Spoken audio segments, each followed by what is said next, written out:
Herald Show Achievers Corner. I have with me this evening Mrs. Tendai Madondo.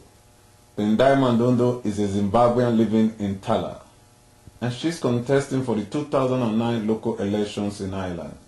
Tendai, how are you doing? I am fine, Peter. How are you? I know you're fine. I'm great.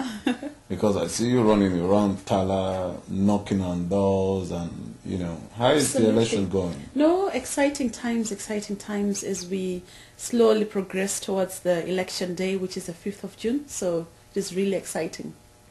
Tendai, this is an opportunity for our viewers to know a little about you. Who is Tendai Madondo? I'm originally from Zimbabwe. I come from Masvingo, which is one of the provinces in Zimbabwe. And I was born from a family of 8 people.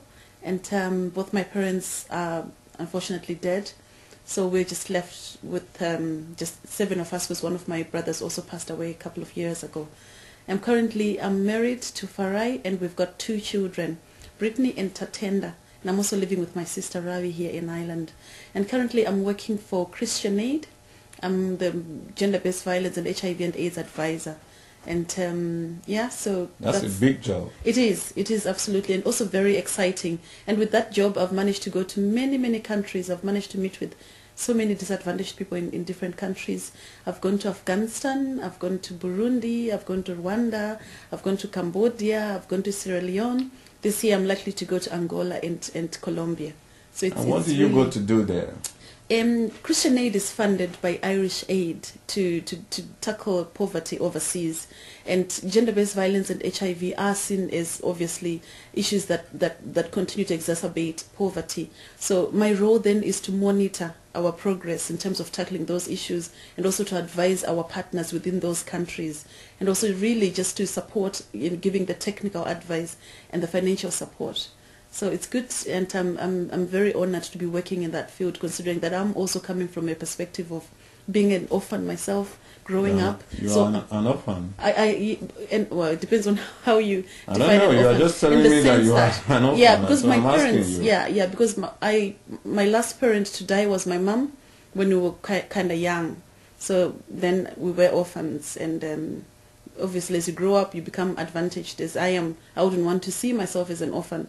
But I'm a survivor, if you want to call that, yeah. So it kind of taught you the ways of life. Absolutely, absolutely. There's no substitute for what I went through when my last parent passed away. So I'm actually using this as a way of giving back to the community. I am drawing from the experiences of not having and lacking to support other people, which is why now I'm actually going into politics, into running into the local elections, so that I can be a public representative. Before, people used to represent me. Now I have the opportunity to do that. So why can't I do that now? Yeah, I was actually wondering, Tendai the worker, Tendai the family woman, and now Tendai the politician. Why do you really, what actually prompted you to go into politics?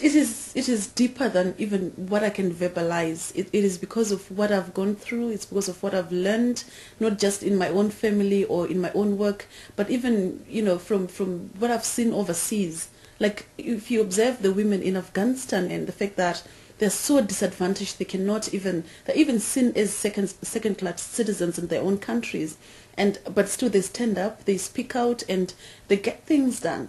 And I say to myself, look, I am working now, and I am a bit stable in everything that I'm doing. Why don't I step out? If the women in Afghanistan can do that, why can't I represent people in my own local community?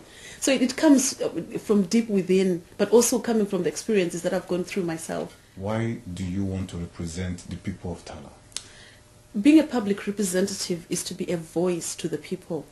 As you know, Tala has significantly grown in terms of infrastructure, in terms of the demographics. And as you know, that a lot of people make Tala a place of preference, like in terms of living and buying homes and all that. And because of the development that has been happening in Tala, a lot of young families have come to live in Tala. As a result, it has grown significantly, but there are issues in relation to, for example, we have a Tala hospital, which actually is a catchment area for many areas surrounding it, like the whole Dublin Southwest, including Wicklow, Kildare, and all that. But I don't know if you've heard that they are actually moving the children's services down to Mater Hospital. I've heard about Yeah, that. Mater Hospital, which is central, right at the center of the city center, which is not great from a traffic perspective, but also there's no parking, and it's a high-rise building, about 14-story. It's not great at all. Well, I believe in centers of excellence, but there should be a better location than that one. So this is some of the issues that I'm going to be speaking about. And also because the majority of the families that we have in Tala would be very young, and they would have young children. We have about 35% of the families in Tala with children that are below 12 years, which is even way above the national average. And what I'm looking to do as well is to speak out on issues of access to playgrounds and installation of play areas within the parks that we have. It's an issue that I've already spoken out about, and I've actually spoken from within the government, because I'm actually running with a party that's running in the government. So those are really practical issues as well. But also, because I am a migrant, I've lived in Ireland for 6 years, and migrants are experiencing significant challenges. And I believe I'm also a voice that's coming from a completely different perspective and bringing new perspective into the political processes. And I'm also a woman.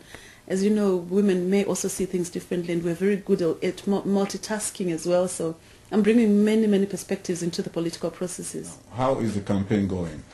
It is beginning to heat up now with there's a lot of competition, as you know, but I'm pressing forward. I'm going to do the best that I can and leave the rest to the people to decide.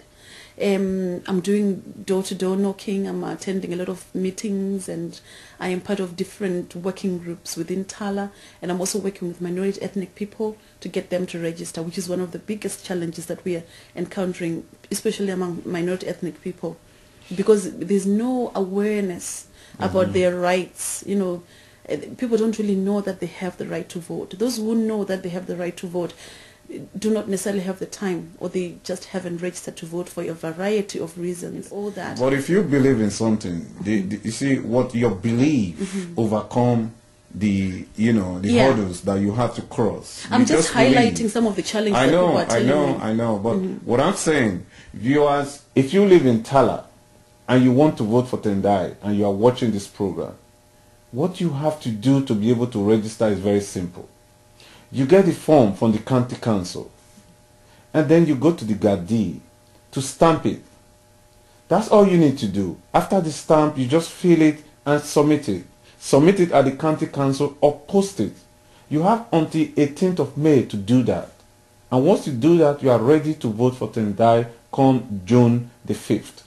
If you don't do that, no matter how much you like Tendai, or no matter how much you like any of the candidates contesting in the whole country, in the different counties, name it, Benedita Atto in Dundalk, or if you go to Blanchardstown, you might have Adiola, you might have Ignatius, you might have ID Ido. They are all contesting in different counties. If you don't register as an immigrant, you won't be able to vote for them. Even if you want to vote for any of the Irish candidates, you need to register. It is one thing to say, oh, I like that candidate, I'm going to vote for that candidate, or that candidate is going to win. How is the candidate going to win if you don't vote for it, if you don't register to vote?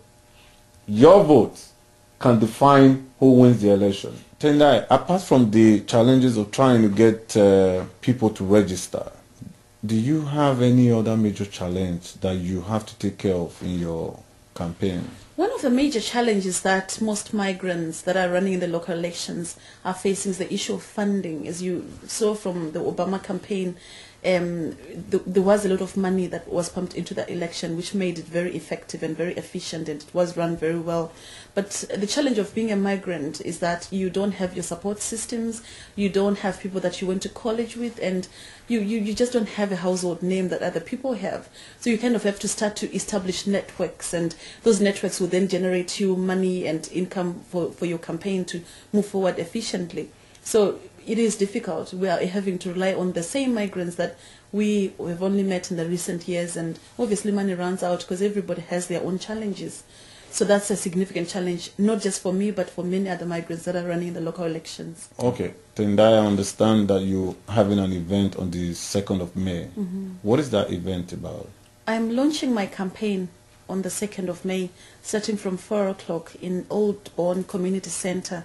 This is just an opportunity to bring everybody together, everybody who has supported my campaign, everybody who believes in the change that I'm bringing about, everybody who believes in new perspectives and fresh perspectives like my own perspective. And I'm just inviting anybody at all who can come on that day to come over and just celebrate with me.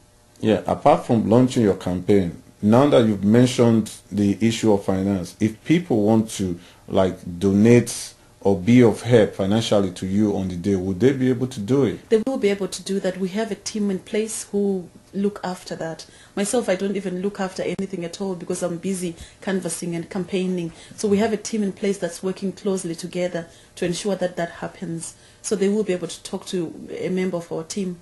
And if there are people there on the day who are not registered yet, would they be able to register? We will be having forms in place to make sure that people fill in, and then we can register them. We can help them and tell them about the process of registering.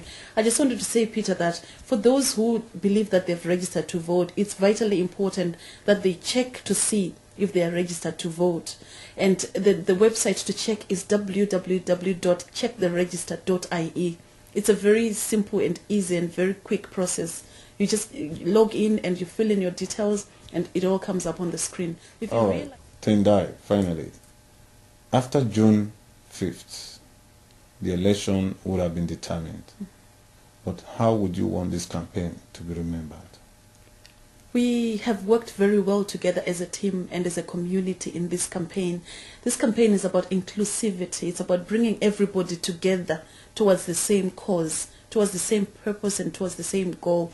This campaign has also been to do with capacity development of people and awareness raising. We have gone out with our team to raise awareness about the importance of civic participation. We've been talking to people about the importance of election and participating in that process. We have done that very well. But also me personally, one thing that I have done and that I will continue to do despite whatever the outcome is to speak out.